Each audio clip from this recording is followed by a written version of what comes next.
السلام علیکم۔ ماں بیٹے میں بحث ہو رہی تھی۔ ماں کا کہنا تھا کہ اللہ کھلاتا ہے تو ہم کھاتے ہیں۔ بیٹا بضد تھا کہ ہم کھاتے ہیں، اگر ہم نہ کھانا چاہیں تو اللہ نہیں کھلا سکتا۔ اسی بحث کے دوران ماں نے بیٹے کے سامنے کھانا رکھا تو بیٹے نے کہا، چلے میں یہ آج رات والا کھانا نہیں کھا رہا، اللہ کھلا کر دکھا دے۔ ماں نے لاکھ کہا، پاگل نہ بن، کھانا کھا لے، مگر بیٹے نے ضد پکڑ لی کہ میں نہیں کھاتا، اللہ کھلا کر دکھائے۔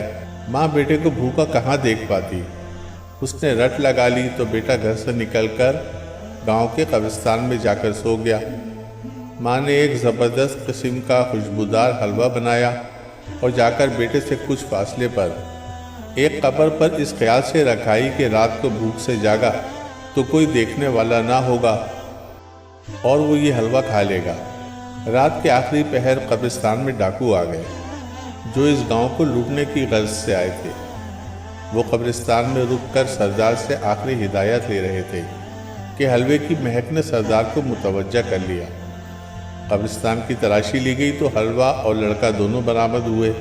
سردار نے حلوہ کھانا چاہا تو ایک ڈاکو نے کہا، سردار مجھے لگتا ہے کہ حلوے میں زہر ملا کے رکھا گیا ہے تاکہ ہم کھا کر مر جائیں، اور یہ لڑکا جاسوسی کے لیے موجود تھا کہ ہمارے مرنے کی خبر گاؤں والوں کو دے سکے۔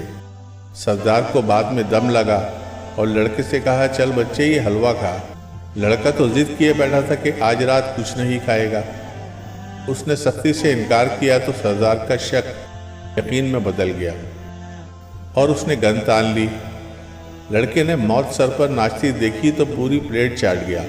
ڈاکو کچھ دیر تک اس کے مرنے کا انتظار کرتے رہے لیکن وہ نہ مرا۔ آخر وہ لڑکے کو قبرستان میں چھوڑ کر لوٹ گئے۔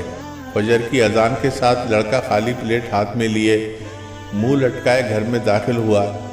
ماں نے پوچھا، بیٹا کیا ہوا؟ لڑکا بولا، لمبا قصہ ہے، مجھے نیند آ رہی ہے، بس خلاصہ یہ ہے کہ ہم نہ بھی کھانا چاہیں تو اللہ کھلا دیتا ہے۔ دوستو، اگر آپ کو ویڈیوز پسند آتی ہیں تو پلیز اس کو لائک، شیئر اور سبسکرائب کریں۔ شکریہ۔